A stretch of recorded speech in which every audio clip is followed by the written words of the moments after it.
There is always so much going on at Christmas that I like to prepare meals ahead when I can. My fennel and onion tart tatin and winter vegetable slaw is a luxurious veggie main that can be made in advance and tastes delicious. When you think of tart tatin, you think of the French classic of the upside-down apple pie. Well, how about having a savoury one made with onions, fennel and sage? I think you'll like it. So to start with, instead of the apples, let's cut the onions up. 5 slices from each one. You can always use the ends up in soup. Thickly slice 2 fennel bulbs. Make sure that you keep the root on, otherwise all the pieces will fall apart. So it's no good trying to cook fennel, straight roasting it, because it just doesn't become tender. So gently boil the fennel for a couple of minutes first, then add the onions. Trying to keep them into the ring. So I'm going to leave that for another 3 minutes. Whilst the vegetables are softening, I'm going to make the glaze. We need 50 grams of butter. Real butter, no substitute.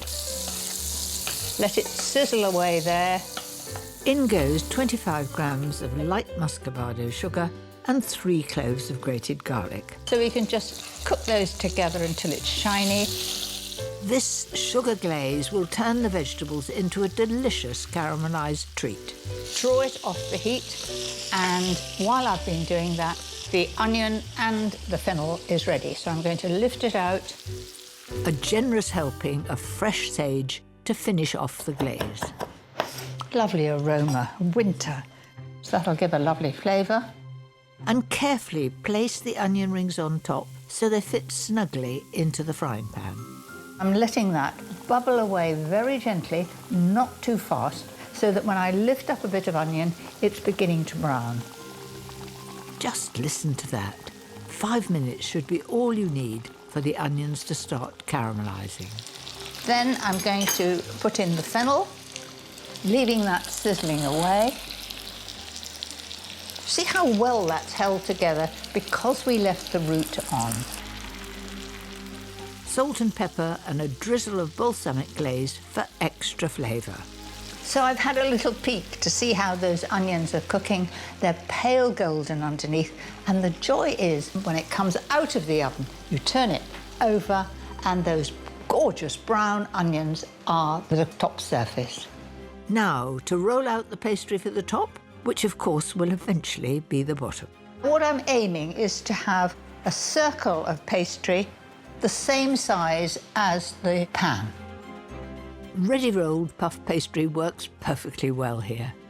Everybody brings different things when they come on holiday. Some people have a pillow that they insist on taking with them. I always take my rolling pin. It's not a fancy rolling pin, it's just solid wood. Before popping on the pastry lid, I add grated cheese, about 50 grams. The Parmesan cheese goes over the top of the vegetables and just holds it together. Otherwise, when you cut it, it would all fall apart.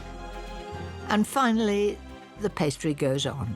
So you don't do anything fancy, you don't have to crimp it, you don't have to do anything other than just press it like that. Into the oven it goes at 200 fan. After 25 minutes, the pastry should be a beautiful golden brown. Remove from the oven and rest for a further 10 minutes. So meanwhile, I'll get on with my slaw. The slaw that I'm going to make is celeriac and sweet potato. I bet you've never had a sweet potato slaw. This will be a first. For the slaw dressing, I'm using both the zest and the juice of a lime, along with a tablespoon of white wine vinegar. 2 tablespoons of grainy mustard, some runny honey,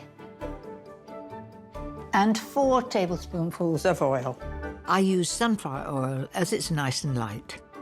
Now we need pepper and salt. Just give that a bit of a whisk. The last bit of zest going in. That's my dressing done. It's a lovely consistency. Mustard makes all the difference. The first vegetable is a celeriac. It's this knobbly root vegetable. Looks pretty nasty from the outside. You just peel that off and then cut it into strips. So in it goes, and the lime stops this discolouring. And then I've got sweet potato. I'll let you see the colour. So there you are. And it is so good in a slaw. I've only just started using it in that way, but it's excellent in salad. Gives a lovely bit of crunch, and of course colour too. Thinly sliced celery and red onion in next, and season with salt and pepper. Now it's a lovely mix of colour. If you don't use all this in one go, just pop it straight back in the fridge. The next day you could have it with cold meats. Be perfectly all right, and a baked potato would go well.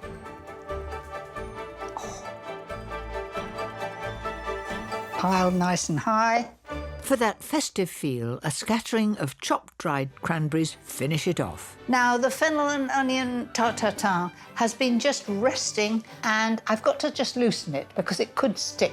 So what I normally do is give it a little shake and then put the hand flat on it and see if you can turn it. I know now that it's free from underneath. Have a little wish. Not that. I'm rather pleased I didn't drop it. There it is. Oh, I've had a peek before you have. It does look remarkable. Look at that. A final sprinkle of crisp fried sage leaves for the top. And there you have it, a deceptively easy recipe that will really impress. So 2 different ideas for vegetarians. Both are a great addition to the Christmas table.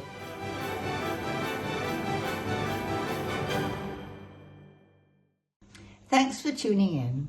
Please like and subscribe to my YouTube channel and enjoy.